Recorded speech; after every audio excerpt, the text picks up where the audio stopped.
Oke baik, Assalamualaikum warahmatullahi wabarakatuh. Selamat malam untuk peserta didik semuanya, baik yang ada di Indonesia maupun yang ada di luar negeri.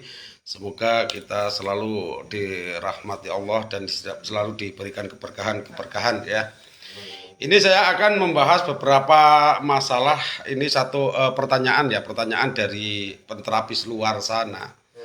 Satu, saya akan membahas masalah penyakit diabetes. Yang kedua, yaitu tadi ada yang tanya, Pak, bagaimana cara mendapatkan pasien yang banyak? Lah ini, saya ditanyai mendapatkan pasien yang banyak. Saya juga nggak tahu kenapa. Cuman di situ bisa disiasati bagaimana pasien itu datang. Target kita itu bukan pasien ya. Target kita itu adalah sembuh. Jika pasien itu sembuh, maka pasien akan datang sendiri. Bukan terus kita pasang pelet biar pasien itu datang, ya itu salah ya.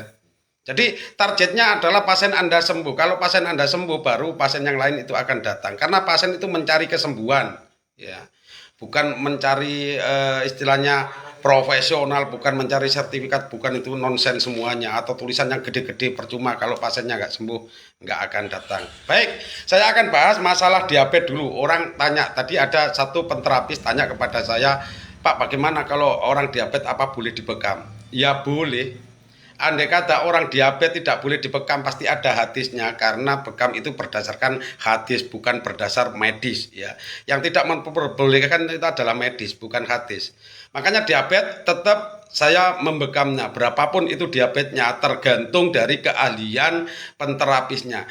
Tapi di situ ada tahapan-tahapan kehati-hatian. Kalau diabetes misalkan di atas 200, bagaimana cara membekamnya? Diabetes di atas 300, bagaimana cara membekamnya? Itu saya mempunyai trik tersendiri dan itu saya jelaskan di dalam grup WA. Kalau saya jelaskan di dalam sini, di dalam grup FB, tentu menimbulkan satu kontroversi. Nah, untuk panjenengan penterapi semua yang di luar Singoman, dia yang mempunyai instrumen sendiri, mempunyai teori sendiri, monggo Anda silahkan pakai instrumen, pakai pengalaman Anda, jangan pakai pengalaman saya. Saya tidak menyalahkan Anda, Anda juga jangan menyalahkan saya. Dan alhamdulillah pasien-pasien saya pun banyak yang sembuh. Barusan tadi saya siaran langsung juga diabetes tinggi. Saya bekam pun tidak masalah. Di luar sana mengkhawatirkan nanti terjadi pendarahan. Kalau toh itu terjadi pendarahan, saya ada triknya. Kalau terjadi pendarahan gimana? Ada juga triknya, ya.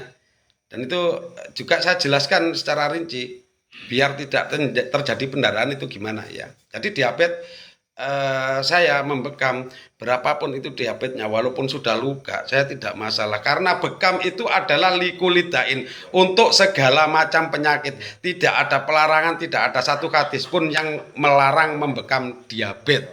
Ya. Itu yang perlu diyakini itu. Kunci utama adalah keyakinan. Apapun penyakitnya, kalau panjenengan tidak meyakini dengan terapi Anda, dengan istilahnya dengan kemampuan Anda atau dengan ilmu Anda tidak yakin kalau bekam itu adalah ilmu Rasulullah, ilmu yang nomor satu, ya sudah, pasiennya berarti nggak bisa sembuh. Karena Rasulullah sendiri bersabda ada kesembuhan di bekam dan madu. Andai kata dibekam orangnya nggak sembuh, berarti Allah menghendaki lain. Mungkin ada hal kesalahan orangnya sehingga penyakit itu tidak sembuh.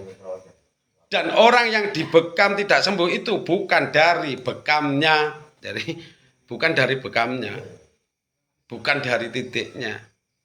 Itu adalah dari keyakinan penterapisnya. Satu. Yang kedua, ingat, orang sakit itu ada dua. Satu, sakit itu sebagai ujian. Yang kedua, sakit sebagai hukuman karena ada kesalahan.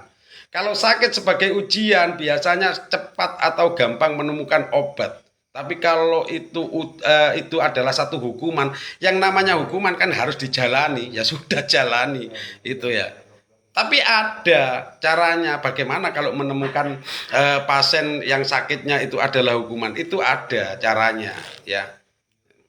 Jadi itu yang harus diketahui. Selama ini di luar sana orang hanya berpikir kalau dibekam nanti titiknya tepat, titiknya bagus, akurat, pasiennya sembuh. Itu salah. Walaupun kita pandai membekam, walaupun kita itu profesional, sertifikatin numpuk sampai 30, tapi kalau Allah tidak mengizinkan sembuh, ya nggak sembuh, itu loh. Makanya targetnya kita bagaimana pasien kita sembuh, walaupun yang menyembuhkan Allah, kita itu berdoa. Banyak orang berdoa itu lupa atau keliru. Ya Allah berikanlah aku pasien yang banyak. Dikei pasien banyak tapi nggak sembuh, ya nggak balik. Makanya kalau berdoa ya, ya Allah berilah kesembuhan kepada pasien-pasien saya. Kalau pasien ini sembuh balik gitu loh. Ya. Itu harus tahu. Nah makanya di Singowanti saya ajarkan secara detail, baik itu dari teknis-teknis pembekaman, marketingnya gimana, nangani non medis itu gimana, terus menyelesaikan non medis setelah keluar itu gimana, saya ajarkan semuanya. Tapi tidak di sini ya. Ini khusus untuk yang belajar di ahli terapi bekam Singowanti. Ya itu tadi satu adalah masalah diabetes. Berapapun diabetesnya boleh dibekam, itu tergantung keahlian dan kemahiran penerapisnya. Itu yang pertama. Yang kedua, target kesembuhan untuk penterapis-penterapis yang lain, target Anda itu salah ya. Tadi saya menyalahkan yang tanya ya, bukan orang di luar sana. Yang tanya saya, dia targetnya pasiennya banyak. Ya itu salah, walaupun banyak tapi kalau nggak sembuh. Target itu adalah pasien itu sembuh. Kalau kesembuhannya itu banyak, maka pasien-pasien itu akan datang ke kita, mencari kita karena tentang kesembuhan yang targetnya itu loh ya. Nah, itu yang perlu dipahami. Jadi tadi saya berikan satu pengertian, bahkan WA-nya saya screenshot ya. Barangkali saya nanti dikira mengada-ada, ada itu WA-nya ya. Tanya tentang bagaimana cara mendapatkan pasien yang banyak, kenapa Singowanti banyak pasien. Karena apa? Gurunya mengajarkan targetnya itu sembuh. Saya itu mengajarkan target itu sembuh. Ya, kalau sembuh pasti balik. Nah, jadi mohon dipahami ya, itu saja sedikit yang bisa saya sampaikan kepada panjenengan. Lah, kalau mau ingin tahu lebih lanjut tentang trik-triknya, ya tentu saja harus gabung di Singowanti. Tapi untuk gabung di Singowanti tidak semudah saya ikut, saya daftar tidak semudah itu. Ada interview nanti, banyak sekali yang tidak lolos. Lah kemarin saja yang daftar ada sekitar 50, yang lolos cuma 2. Ya, itulah Singowanti, ketat memang ya.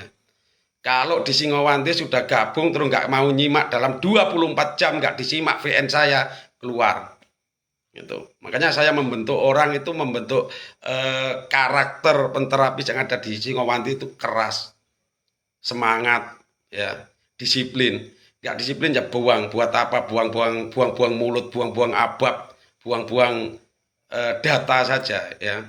Makanya saya tekankan sekali lagi kepada teman-teman yang mau gabung monggo silahkan, tapi harus ikuti aturan. Wassalamualaikum warahmatullahi wabarakatuh.